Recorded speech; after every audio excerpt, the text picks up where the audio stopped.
abrir então agora para perguntas, tá? Já estão chegando algumas aqui, pelo WhatsApp, né?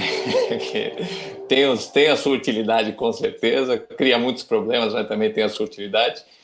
Mas deixa eu jogar, antes de fazer uma pergunta aqui, abrindo já para a professora Cremilda, pegando esse último comentário do Toledo, sobre como é que a confiança, o prestígio do jornalismo cresceu durante a pandemia, né? Isso a gente vê claramente as pessoas meio que retornando para os meios de comunicação profissionais, né? Para os veículos de imprensa profissionais como a fonte mais segura de informação no meio dessa pandemia de desinformação que a gente está vivendo.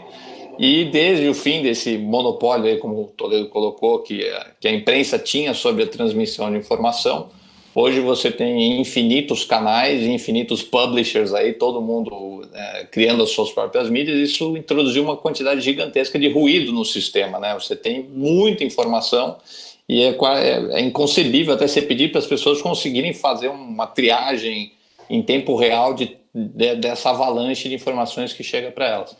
Então, professora Cremilda, a senhora concorda que a senhora vê também esse processo tal de recuperação do prestígio do jornalismo nesse contexto de pandemia e também de polarização política extrema que a gente está vivendo? E se a senhora acha que isso é sustentável, né? Uma vez que a pandemia passar, você acha que esse prestígio vai permanecer ou é só um fogo de palha aí? Olha, eu concordo inteiramente com essa leitura que o Toledo fez dos suportes da comunicação social, né, da tecnologia, só que dentro do fenômeno, para mim o que realmente importa e que realmente se salienta é que quando o cotidiano se torna visível de uma maneira extrema do ponto de vista de violência, do ponto de vista de tragédia, se volta inteiramente para o jornalismo.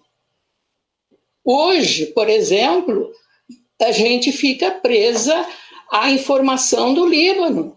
Não é possível escapar de uma situação dessas que nos é transmitida pela televisão, por exemplo.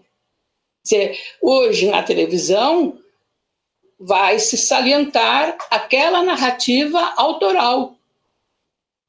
E isso é o desafio para o jornalista, não é a empresa onde ele vai trabalhar ou a mídia que ele vai criar, a frente de trabalho que ele vai implantar. É a sua consistência de autor, onde ele pode trabalhar em qualquer suporte técnico ou tecnológico.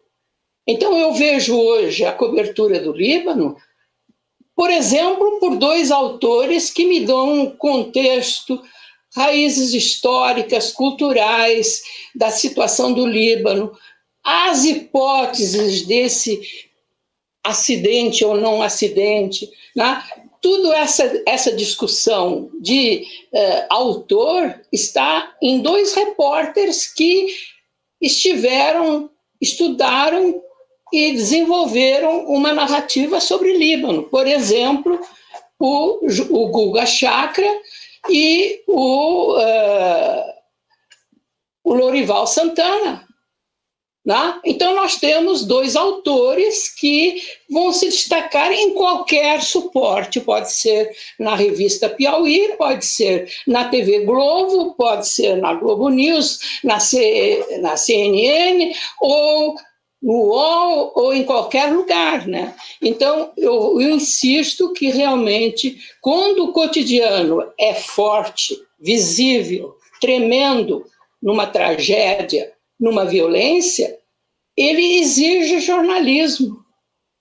Não opinião, assim, nas mídias sociais, eu acho que isso, eu acho que aquilo, que papapá, esse achismo que se planta nas redes sociais. Exige um repórter, um jornalista, autor, que está presente no acontecimento, né? Está presente. E por isso que, inclusive, eu acho que o presencial não vai desaparecer por mais que a gente tenha auxílio digital. Né? O presencial é absolutamente necessário.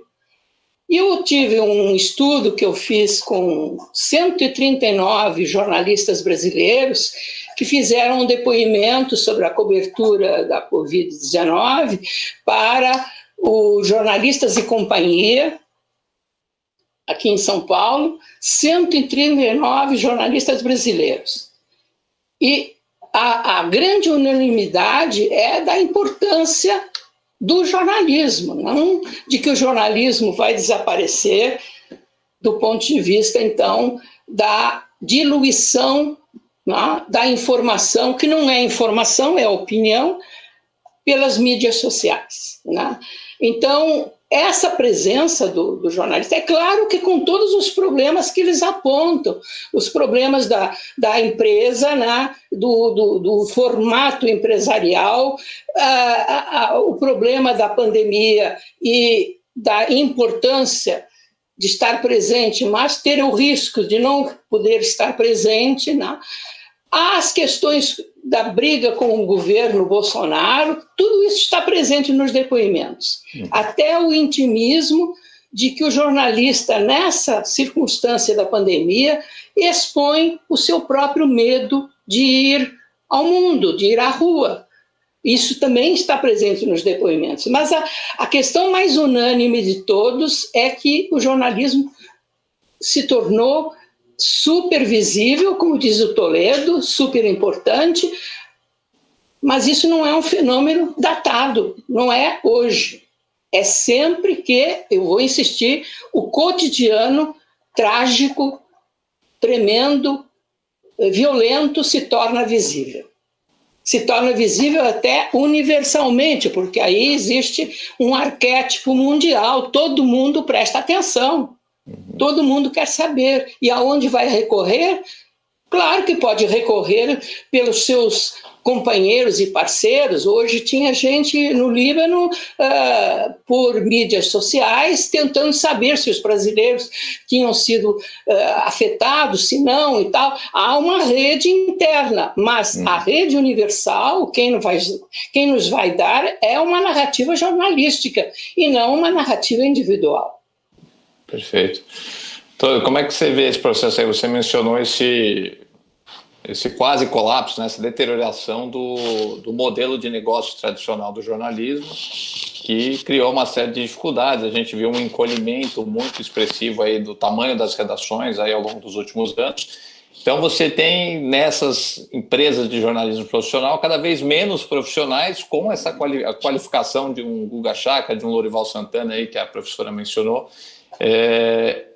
Se esse sistema realmente entrar em colapso, quem é que vai preencher esse espaço, né? Quem é que vai trazer essa informação qualificada para a sociedade se você perder esses agentes que hoje fazem esse papel, né? Exercem esse papel? Felizmente é um processo que não é homogêneo. Há plataformas que são mais atingidas do que outras. Você vê talvez as televisões ainda, embora também em crise, embora também sofrendo com perda de receita, ainda conseguindo sustentar redações maiores, não todas elas, mas a Rede Globo, por exemplo, sim. As rádios mais ou menos estabilizadas, já sofreram uma crise antes, né? E meio que aprenderam como lidar e como se reinventar, algumas delas até conseguindo se transformar em empresas de vídeo, né? Hoje pela internet, por mais contraditório que pareça, conseguiram se reinventar. Os jornais fazendo a transição do papel para o digital, então você está trocando assinantes em papel por assinantes digitais, uma coisa que vem naturalmente acontecendo até pela uma questão demográfica, né? Os leitores mais antigos que assinaram um jornal em papel vão morrendo e vão sendo substituídos por novos leitores que vão dando preferência para a assinatura digital, então você tem curvas que meio se cruzam e no caso de alguns jornais, a Folha, por exemplo, está com um saldo positivo, ganhou mais do que perdeu nos últimos 5 anos, pelo menos. O Globo, mais ou menos elas, também cresceu um pouco, e o Estadão, mais ou menos elas por elas. Outros jornais já perderam, né? No Sul, principalmente, Zero Hora e tal. Agora, o que eu vejo surgir com grande acho que auspicioso, que me dá esperança, são as N iniciativas que os próprios jornalistas acabam fundando para criar seus próprios veículos, às vezes iniciativas de um jornalista só, às vezes iniciativas coletivas e algumas com muito sucesso, baseadas em um modelo que não é mais um modelo de negócio, mas um modelo de financiamento, por exemplo, como o da agência pública, que vai buscar doações, vai buscar assinatura, vai buscar contribuições de pessoas físicas, como o modelo de alguns outros veículos que voltaram para a coisa mais antiga do mundo, que é newsletter, né? Mas continuam conseguem sobreviver com isso. Acho que eu citaria o Jota, que é especializado em noticiário jurídico, estaria o Poder 360, que é especializado em noticiário político em Brasília. Enfim, você começa a ver, aumentar o leque de plataformas, claro, praticamente todas elas digitais, muitos, como a professora Cremilda mencionou, muitas iniciativas na periferia, jornalismo local, buscando maneiras de sobreviver. Claro, ainda não tem uma fórmula mágica, né? Mas são iniciativas que não existiam 10 anos atrás. É um fenômeno recente e que você vê não acontecendo só no Brasil, mas, obviamente, em muitos outros lugares.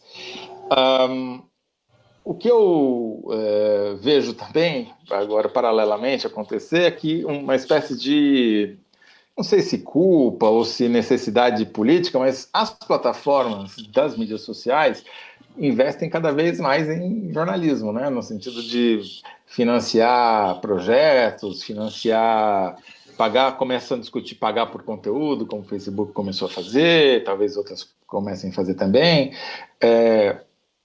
E isso, talvez, claro, é uma fração daquilo que as mídias tradicionais perderam, mas também talvez ajude a criar um novo cenário. Só para encerrar, a gente ainda tem o aparecimento de um novo mercado, no caso brasileiro, que é o mercado de podcasts, que para mim é uma grande surpresa, uma positiva surpresa, ainda está em busca de um financiamento mais consistente, mas que mostrou um potencial muito grande, que cresceu,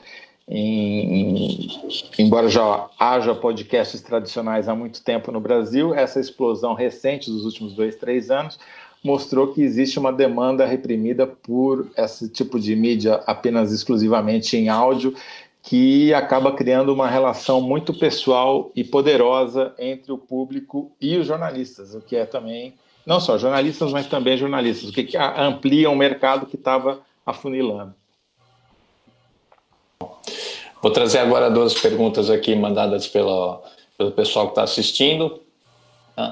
Uma delas ligada muito ao que você acabou de mencionar, do João Gabriel Villarreal.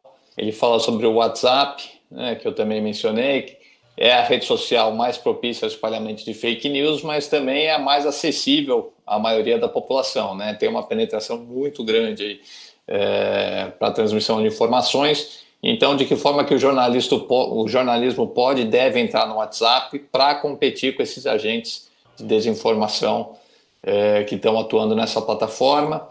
E aí uma pergunta, acho mais voltada para a professora Cremilda, da Sofia.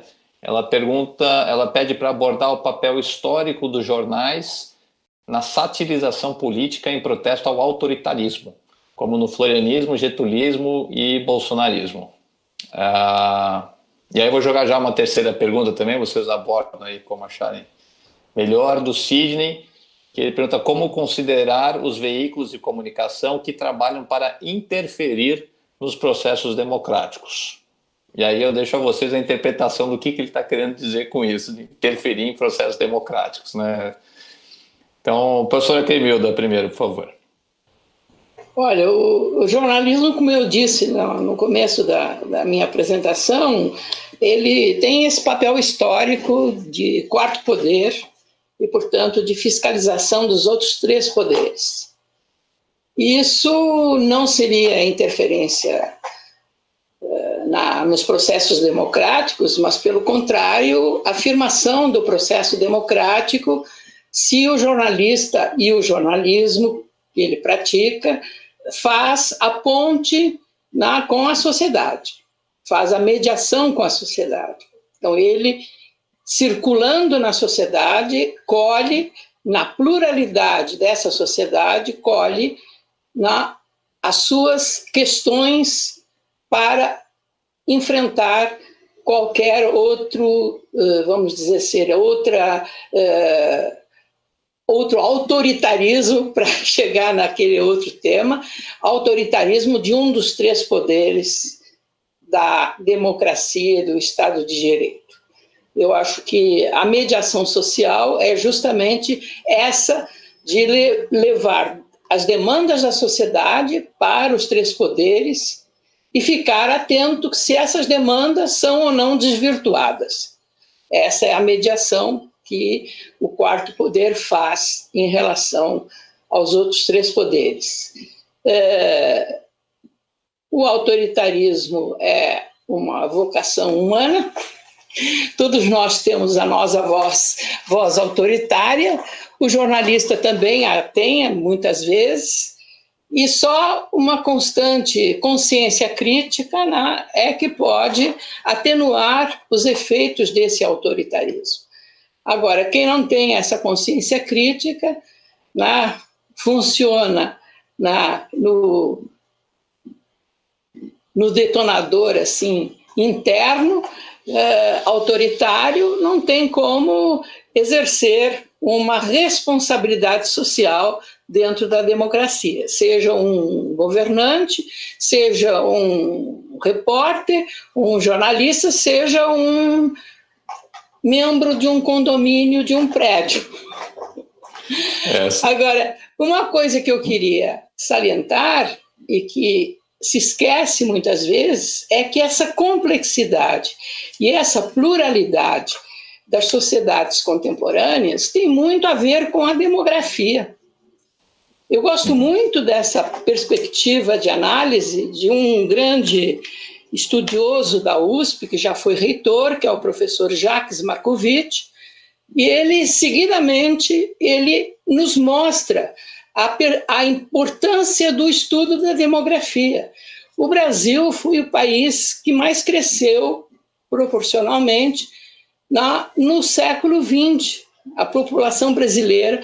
Então, essas complicações que nós temos hoje, essa sociedade tremendamente complexa, diversificada, contraditória e injusta, tem muito que ver com esse crescimento demográfico.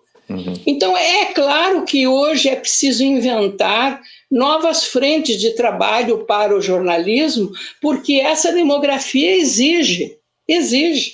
Não é possível conter tudo em mídias centrais. Elas não vão desaparecer, no meu entendimento. Talvez seja um entendimento não de saudosista, mas de pessoa que passou por várias etapas de crise, nos anos 60, nos anos 70, nos anos 80 e por aí vai. Então, em todas essas crises se anunciava até o fim da história. E realmente o que existe é uma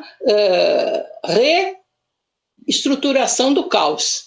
Nós temos que enfrentar o caos, e aí eu acredito também num outro estudioso que já morreu, o grande prêmio de física e química, o Prigogine, que diz que do caos surgem os atos emancipatórios.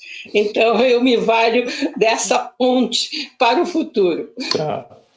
Obrigado, professora. Essa pergunta do Sidney sobre interferência no processo democrático me lembrou uma frase do Bolsonaro, que ele diz assim: eu fui eleito, eu ganhei a eleição, me deixa governar em paz, né? Então, quer dizer, um conceito de que ele foi democraticamente eleito, o povo colocou ele lá e não cabe à imprensa ficar, enchendo o saco dele, desculpa a terminologia, mas ficar, né? Ele se vê perseguido, colocando a imprensa como uma atitude antidemocrática, né? Indo contra a vontade do povo. Se você quiser comentar alguma coisa sobre isso, e aí tem a pergunta sobre o WhatsApp, como é que o WhatsApp se encaixa aí no fazer do jornalismo hoje. Começando pelo Sidney, A gente deixaria talvez o Bolsonaro em paz se ele de fato governasse, né? Porque a única coisa que ele menos faz é governar, que ele só faz campanha praticamente, né? Aliás, agora lançou a campanha de reeleição para 2022, já está fazendo viagens claramente de candidato. Terceirizou o governo para os militares, para o Paulo Guedes, para o Centrão, e botou o pé na estrada sem máscara nem vergonha. E, obviamente, cabe ao papel da imprensa fiscalizar e cobrar e mostrar o que tem de errado. Se fosse para dar boa notícia, não precisava de imprensa, bastava assessoria de imprensa, né? Mas, enfim, para ser crítico, é para isso que a gente é pago, ou gostaria de ser, pelo menos. Sobre o João Gabriel, o que fazer com relação ao WhatsApp, eu não tenho uma fórmula, João Gabriel, mas vou te dar alguns exemplos. Hoje, por coincidência, o International Fact-Checking Network lançou a versão em português de um robô que eles têm, o chatbot, para o WhatsApp, em que você coloca lá algumas palavras e ele já te responde automaticamente se aquilo é verdadeiro ou se aquilo é falso, né? Tem mais de 2.000 checagens já feitas, que continuam sendo feitas diariamente, e que esse chatbot ajuda a dirimir.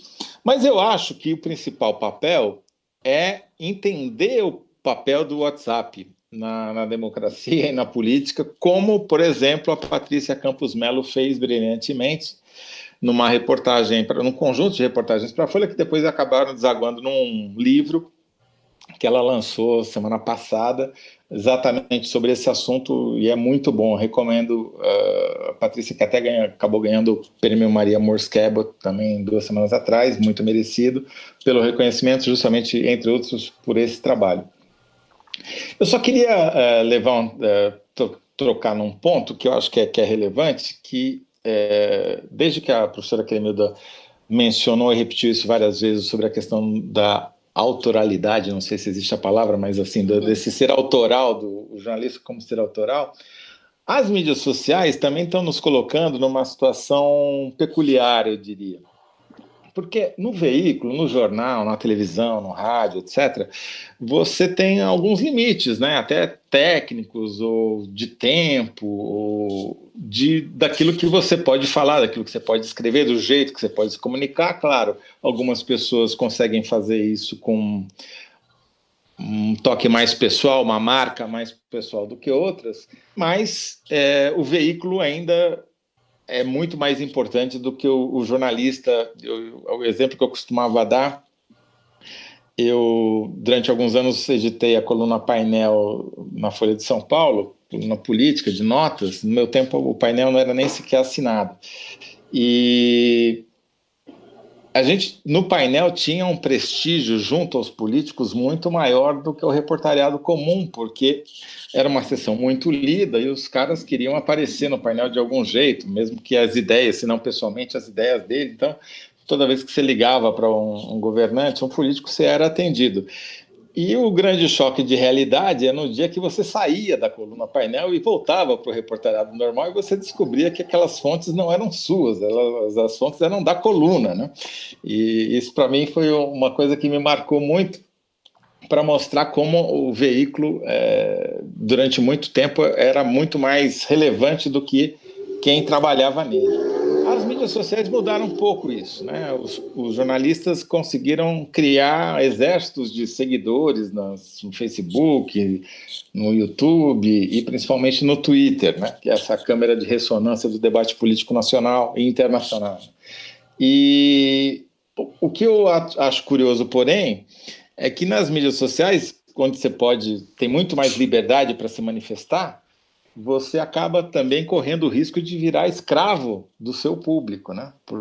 Porque quando você forma um público, ele tem uma expectativa de comportamento em relação a você, e o que eu vejo constantemente, eu próprio me digladiando na hora de escrever, ou de manifestar, como não me tornar seguidor dos meus seguidores, no sentido de que só falar o que eles querem ouvir, né? E esse é talvez um novo dilema que nos apareceu mais recentemente e que eu acho que é grave, porque acaba moldando um pouco o nosso trabalho para o bem e para o mal. Para o bem para você ouvir as críticas e para o mal para você não apenas repetir aquilo que você sabe que vai fazer sucesso. Tá. Isso conecta também com uma pergunta que chegou aqui da Ione Mendes. Essa coisa de você virar escravo do seu leitor, né, ou do seu de quem te assiste, do seu canal, dos seus seguidores, né? É uma coisa que os YouTubers sentem na pele muito, né? Você colocar uma opinião ali que não agrada a maioria do seu público pode ser uma sentença de morte para o seu canal. Então tem uma pergunta aqui dela sobre alguns YouTubers vêm ocupando espaço nas discussões atuais, criando aí uma zona até cinzenta, né, entre opinião, personas e jornalismo, quer ficar tudo um pouco misturado, né, nessas plataformas. Temos visto nos últimos dias o Felipe Neto, que tem sido notícia aí bastante recentemente, discutindo a desinformação e o seu funcionamento. Como é que vocês veem isso? Já mencionaram um pouco sobre isso, mas talvez aprofundar um pouquinho mais a figura que o YouTube, né, tem nesse ecossistema de informações hoje. E aí veio um comentário aqui do Sidney Oliveira, complementando a pergunta original dele, esclarecendo que a interferência que ele se referia seria em relação a jornais que privilegiam narrativas de alguns partidos políticos em detrimento de outros, né? Então aí eu já complemento isso com uma outra pergunta hoje se tornou padrão, né, os grandes veículos, principalmente os jornais, em anos eleitorais, eles até publicarem editoriais assumindo, defendendo o voto em um determinado candidato, né? E ao longo dos governos tendo uma cobertura que claramente é favorável ou desfavorável àquele governante. Como é que vocês veem isso? Isso é certo? Quer dizer, está prestando um serviço de informar a sociedade? Isso contamina talvez um pouco o noticiário? Como é que a imprensa deve se posicionar politicamente na cobertura da política, né, digamos assim? Professora Cremilda, por favor. Então, dentro de uma empresa jornalística ou de uma redação que não seja no formato empresarial clássico, sempre haverá pluralidade. E se há um espaço onde se abandona a pluralidade para tomar uma posição, é o espaço de opinião.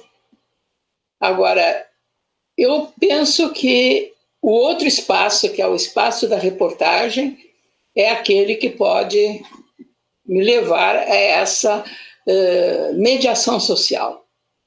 Eu não consigo vislumbrar no espaço de opinião, seja ele num jornal ou numa mídia social, como um espaço que alimente jornalismo. O jornalismo está na reportagem. Não na opinião, né? E não na opinião. A opinião é opinião, pronto, acabou. Agora, a reportagem tem desafios enormes para poder perceber o que se passa à sua volta. Quais são os conflitos de verdades que estão por aí? Quais são as experiências humanas, principalmente daqueles que não têm a vocalização, porque por mais que hoje haja acesso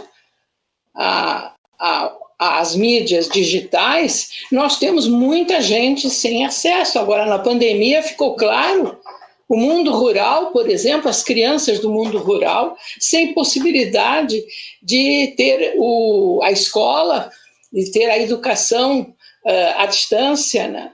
Então, há inúmeras realidades que estão aí à nossa volta, que só a reportagem pode nos trazer, e essa reportagem não é um ponto de partida único, é uma pergunta, uma interrogação, uma incerteza. Eu não sei, então eu vou ao mundo para tentar compreender. Eu não vou explicar a priori, eu vou tentar compreender indo até um mundo vivo. Então, é essa a minha posição, e a que eu pratiquei como jornalista sempre, e pratico, se for hoje, a rua. Não estou indo à rua por limitações da pandemia e da minha idade, mas eu até março estava ativa na rua. A senhora acha que o jornalismo ele tem que ser sempre neutro em relação a qualquer assunto? Ou não se trata de neutralidade, se trata de uma relação plural, né, de compreender e abrir, né, a sua individualidade para os outros, e não eu própria. E isso só é possível através do contato vivo com as pessoas, com as circunstâncias, com as experiências, com os lugares mais estranhos. Quer dizer, volto à situação de hoje. Quais são os jornalistas brasileiros que hoje tinham condições de falar de Líbano?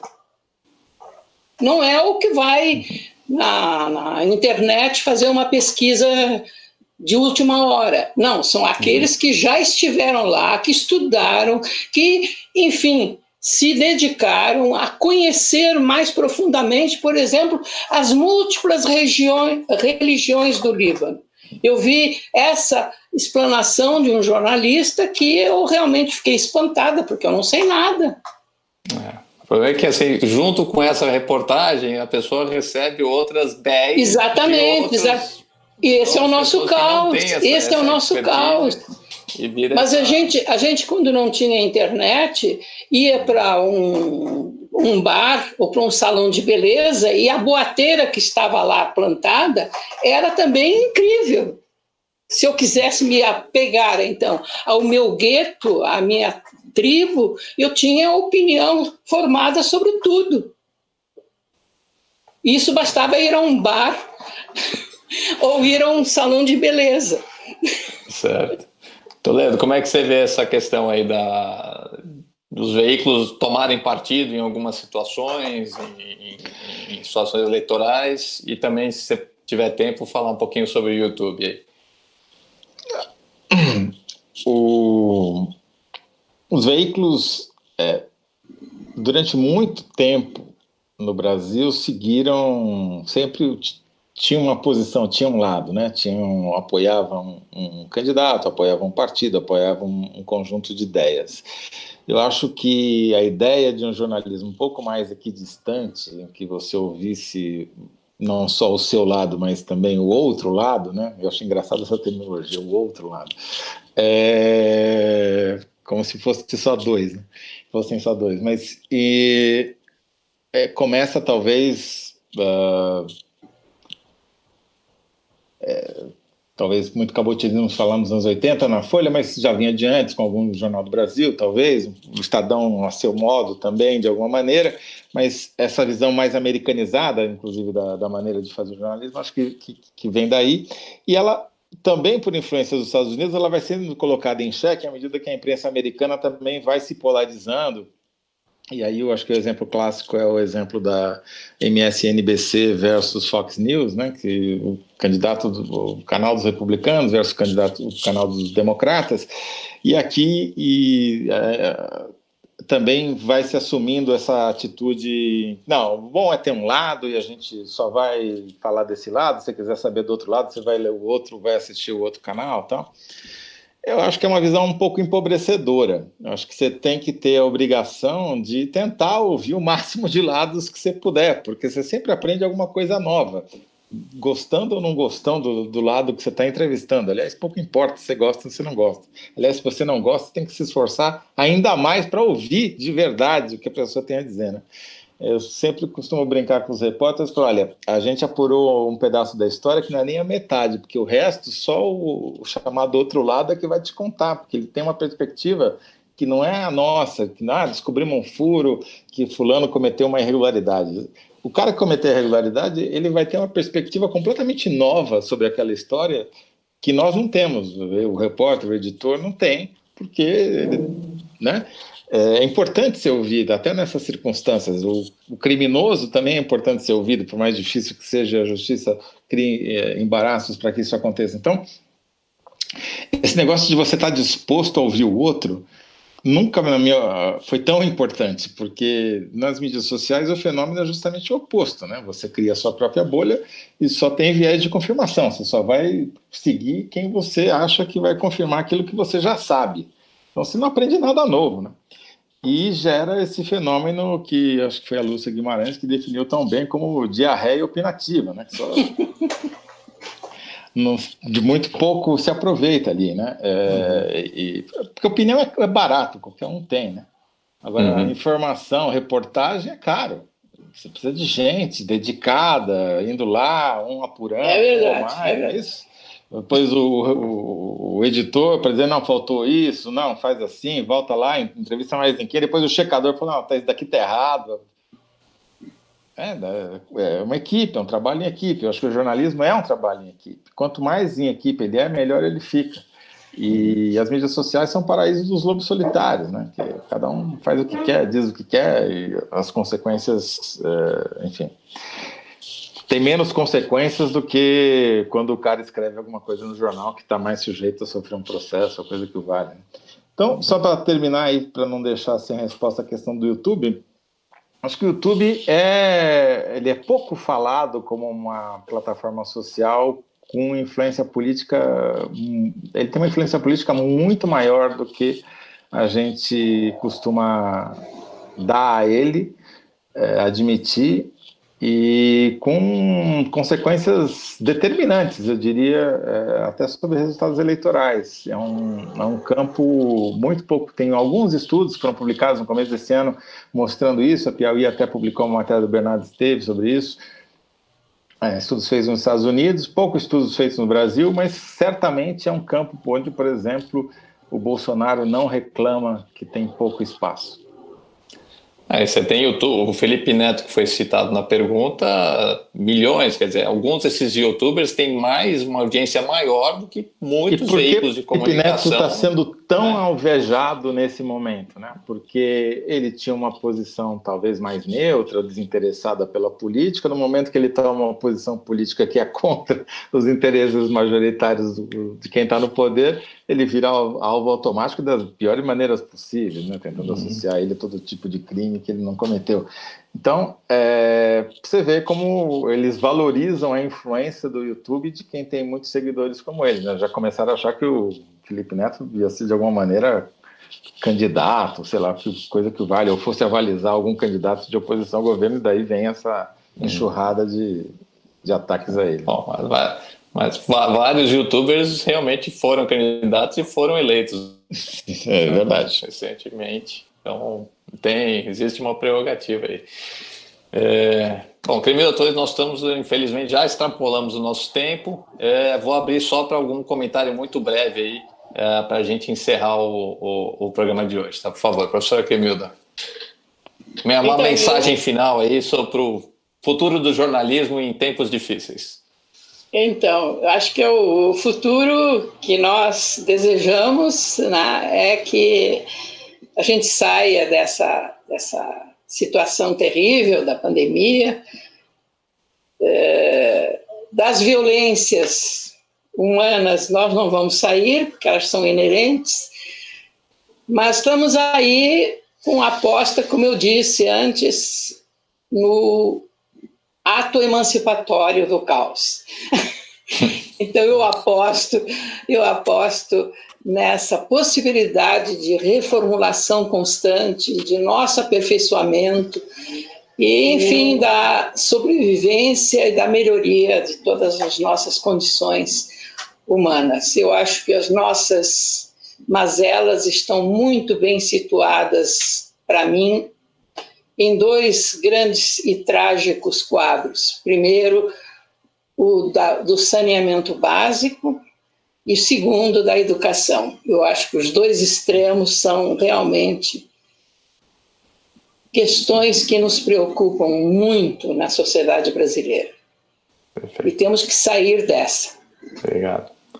Toledo, esse é o seu comentário final. Vou jogar só mais uma perguntinha, você tenta responder bem rápido. Você ressaltou essa necessidade de você sempre ouvir vários lados, né? Não só dois, mas vários. Mas eu, sendo do jornalismo científico, muitas vezes esbarro em situações em que o outro lado está falando um monte de bobagem. Sim, claro. E às vezes sabidamente. Então, o caso da cloroquina é muito emblemático, né? Você vai ouvir alguém que vai defender a cloroquina sabendo que aquilo não tem embasamento científico. Então, como é que você trabalha uma situação dessa? Não, às vezes você é o outro lado, né? No caso do jornalismo científico, o outro lado é a ciência, porque está combatendo a crendice, está combatendo a desinformação. Então, acho que o parâmetro do jornalismo científico ele é o mesmo, mas ele parece ser diferente, porque na verdade o que a gente está buscando isso daqui foi testado, é um exame duplo cego, aleatório, sabe? Tem que ter os padrões são muito mais rígidos que você tem que seguir para escolher as fontes, escolher quais são as pesquisas que você vai noticiar e aquilo que você não vai, principalmente o que você não vai noticiar, né? Esse que acho que é o grande desafio do jornalismo científico, é escolher muito bem a pauta, justamente para você não ficar só desmentindo que a cloroquina não serve para nada e não dá outra notícia que talvez fosse mais importante, dizendo que, sei lá, outra descoberta científica que é verdadeira, ou que pelo menos se aproxima mais da verdade, que fica de lado. Então, não existe... Essas falsas equiparações também, você muito bem lembrou, não é o caso também. Não é só... Quando eu digo ouvir outros lados, o outro lado... Por exemplo, a ivermectina, né? Está aí espalhada pelo Brasil inteiro, sendo distribuída por prefeitos, sei lá, tem centenas. A Vila Lobato fez uma reportagem para o site da Piauí, já há 3 meses atrás, mostrando que tinha o kit de Covid, os caras prefeitos distribuindo ivermectina na falta de qualquer outra política de saúde pública mais decente para o combate à pandemia. Na verdade, então, o outro lado é descobrir se existe algum estudo científico que desbanque a ivermectina como... Né? É o contrário, acho que o fluxo é exatamente o oposto. Eu só queria terminar, sempre sou acusado de ser chatonildo pessimista, com razão, mas enfim. Então, eu queria terminar com uma nota positiva, que eu estou particularmente otimista nessas últimas semanas, porque fui fazer um balanço do que aconteceu com o site da Piauí nesse primeiro semestre. A gente teve um crescimento de audiência muito significativo, que já seria bom em si, mas o que mais me chamou a atenção, que eu até tive que refazer a conta para ver se eu não tinha errado, que a gente teve um crescimento estrondoso entre o público jovem. E pela primeira vez na minha vida, eu estou escrevendo para pessoas que vão morrer depois de mim. Porque quando trabalhava no jornal, na Folha, depois do Estadão, o leitor tinha idade média mais avançada do que a minha. Então, a perspectiva de você trabalhar num veículo que você não sabe se vai conseguir, né? Que o leitor está mais velho que você, não é muito boa. Mas, nesse caso, a Piauí hoje conseguiu ter um rejuvenescimento do público que eu não consigo nem explicar direito, mas que me deixa muito otimista, porque, pelo menos... a gente aprende também, né, com o público jovem, com pelas demandas e as perguntas que eles fazem, né, que a gente também não está acostumado. Então, estou otimista. Perfeito. Parabéns aí. Eu sou um grande fã do trabalho de vocês lá na Piauí. Obrigado. Legal. Então, gente, já extrapolamos bastante o tempo aqui, mas obrigado a todos que nos acompanharam. Clemilda, muitíssimo obrigado. Toledo também, foi ótimo o papo. Espero que todo mundo tenha gostado.